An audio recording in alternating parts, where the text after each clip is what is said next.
2023 সাল জানুয়ারি মাসের কথা। চায়নার একটি গবেষণায় এমন কিছু ঘটেছে যা দেখে পৃথিবীর বিজ্ঞানীরা একে একে চুপ হয়ে গিয়েছিলেন। নাসার বিজ্ঞানীরা পর্যন্ত মুখ খুলতে পারেনি। কারণটা খুবই সহজ, এই ঘটনার কোনো ব্যাখ্যা ছিল না তাদের কাছে। চায়না একটি নতুন সূর্য তৈরি করছে। এটি কোনো রূপক কোনো কথা নয়, এটি কোনো সিনেমার গল্প নয়, এটি বাস্তবেই ঘটেছে। এবং সেই কৃত্রিম সূর্য আসল সূর্যের চেয়ে 5 গুণ বেশি গরম দেয়। আসল সূর্যের কেন্দ্রীয় তাপমাত্রা 15 মিলিয়ন ডিগ্রি সেলসিয়াস। চায়না সেটিকে ছাড়িয়ে বানিয়ে ফেলছে 70 মিলিয়ন ডিগ্রিতে, প্রায় 5 গুণ। কিন্তু প্রশ্ন হলো, এই সূর্য, এই এত শক্তি চায়না আসলে করতে চায় কি? আজকের এই ভিডিওতে আমরা সেই রহস্যের গভীরে যাব এবং শেষে যা জানবেন তা আপনার নতুন করে ভাবাতে বাধ্য করবে। শুরুটা হয় 1958 সালে। চায়না তখন একটি দরিদ্র দেশ, বিদ্যুৎ নেই, বেশিরভাগ গ্রামে। প্রযুক্তি বলতে যা বোঝায় তা ছিটেফোঁটাও নেই সেখানে। সেই সময়ে মাও সেতু একটি স্বপ্ন দেখেছিলেন, চায়না একদিন বিশ্বের সবচেয়ে শক্তিশালী দেশ হবে, শুধু অর্থনীতিতেই নয়, বিজ্ঞানেও সেরা হবে। কিন্তু এটাই সমস্যা ছিল, একটাই, শক্তি। একটাই সমস্যা, চায়নার মানুষ বাড়ছিল খুবই দ্রুত গতিতে। এই বিশাল জনগোষ্ঠীতে খাওয়াতে হবে এবং কলকারখানা চালাতে হবে, সব কিছুর জন্য দরকার ছিল শক্তি। এবং সেই শক্তির উৎস হিসাবে চায়না নির্ভর করেছিল কয়লার উপর। কিন্তু কয়লা একদিন শেষ হয়ে যাবে এবং কয়লা পোড়ালে বাতাস দূষিত হয়। বেইজিংয়ের আকাশে একসময় এতটাই কালো হয়ে গিয়েছিল যে দিনের বেলা তো সূর্য দেখা যেত না। তাহলে সমাধান কোথায়? বিজ্ঞানীরা উত্তর দিলেন, পারমাণবিক ফিউশন।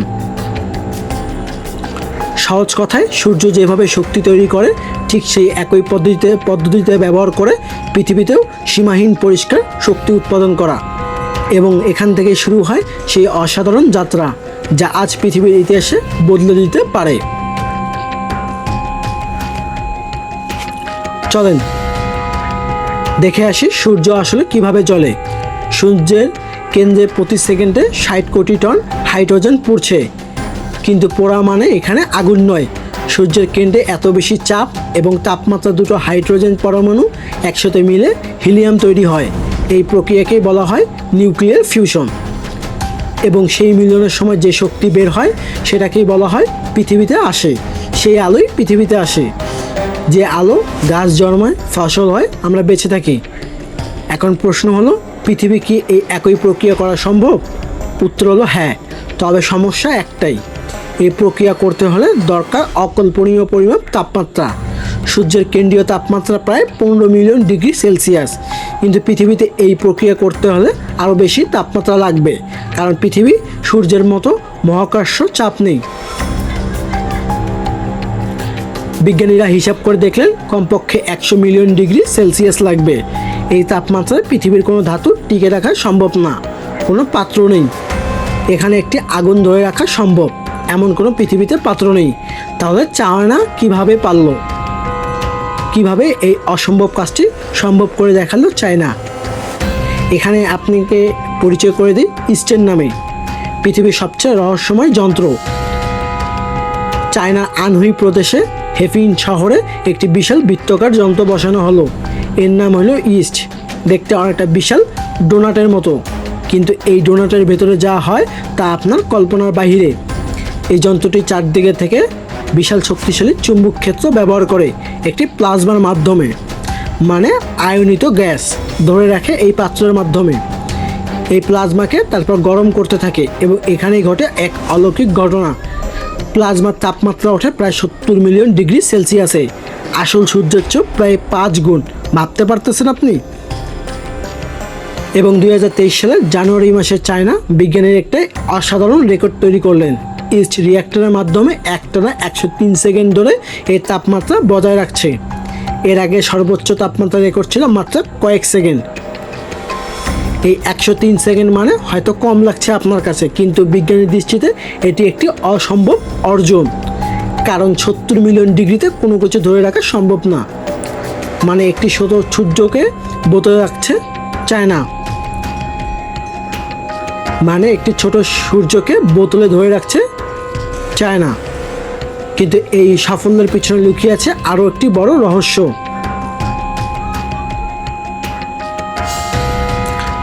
আজকের এই পৃথিবী চলে গ্যাস এবং তেলের ওপর।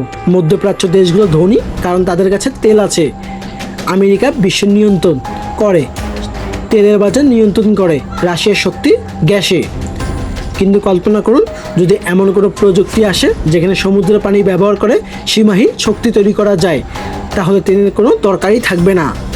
পারমাণবিক বোমার ভয় দেখে কেউ চাপ করেও নিতে পারবে না। আর এখানেই চায়না তৈরি করে ফিউশন শক্তি, মানে এই কৃত্রিম সূর্যের শক্তি। পৃথিবীর রাজনৈতিক মানচিত্র সম্পূর্ণ বদলে দিতে পারে এই শক্তি। এবং চায়না চাইছে এই পরিবর্তনে নিয়ন্ত্রণ তার হাতেই থাকুক। আমেরিকা, ইউরোপ, জাপান বিভিন্ন ফিউশন গবেষণা কাজ করছে এটির পিছনে। কিন্তু চায়না এগিয়ে যাচ্ছে দ্রুত গতিতে, কারণ চায়না এই গবেষণায় বিনিয়োগ করেছে প্রতি বছর হাজার হাজার কোটি টাকা। এবং তাদের সরকার যখন একটি লক্ষ্য ঠিক করে তখন আর পিছনে ফেরার কোনো পথ থাকে না। তাহলে কি চায়না সত্যি একদিন পৃথিবীর মালিক হয়ে যাবে?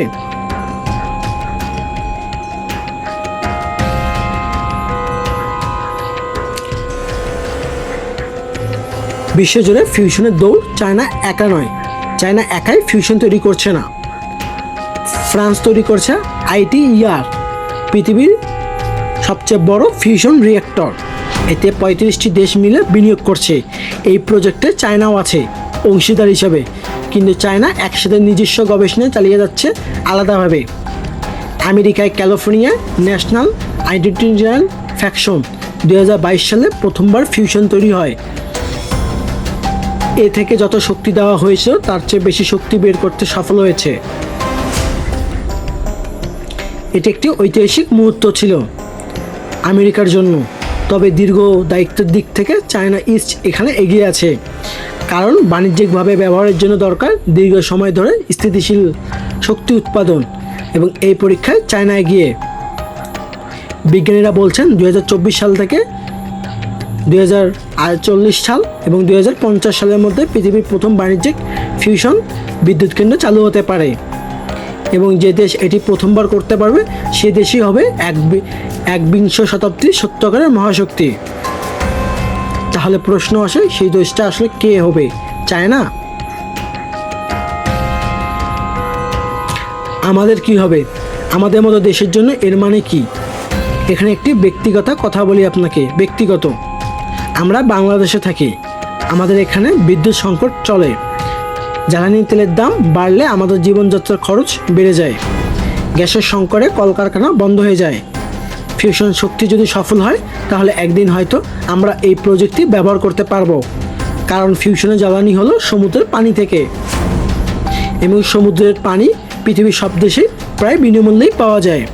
কিন্তু তার আগে প্রযুক্তিদাতাও তৈরি হতে হবে, এবং সেই প্রযুক্তি দিয়ে যে দেশ হাতে থাকবে যেই দেশে, সে দেশ তো আর বিনামূল্যে দেবে না।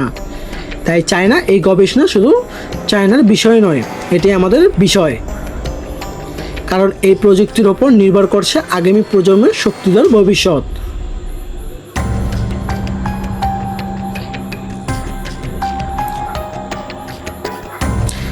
চায়না সত্যই একটি কৃত্রিম সূর্য তৈরি করেছে। আজকে আমরা জানবো চায়না সত্যি কৃত্রিম সূর্য তৈরি করেছে। সেটা আসলে সূর্যের চেয়ে 5 গুণ বেশি গরম হয়। এই ফিউশন শক্তির পথে একটি বিশাল অর্জন, কিন্তু পথ এখনও বাকি। এই প্রযুক্তি সফল হলে পৃথিবীর শক্তির ভবিষ্যৎ একদমে বদলে যাবে, এবং যে দেশ প্রথম এই শক্তি করতে পারবে সেই দেশই হবে একবিংশ শতাব্দীর মহাশক্তি। কিন্তু একটা প্রশ্ন থেকেই যাচ্ছে, 2024 সালে চায়না ইস্ট রিঅ্যাক্টর আরও একটি পরীক্ষা চালিয়েছে। এবার ফলাফল আরও চমকপ্রদ। সেই গল্প বলবো পরের ভিডিওতে। ভিডিওটা ভালো লাগলে লাইক দিন, আর একটি সিরিয়াস পর্বের জন্য মিস করতে না চাইলে সাবস্ক্রাইব করে রাখুন। দেখা হবে পরের কোনো এক ভিডিওতে।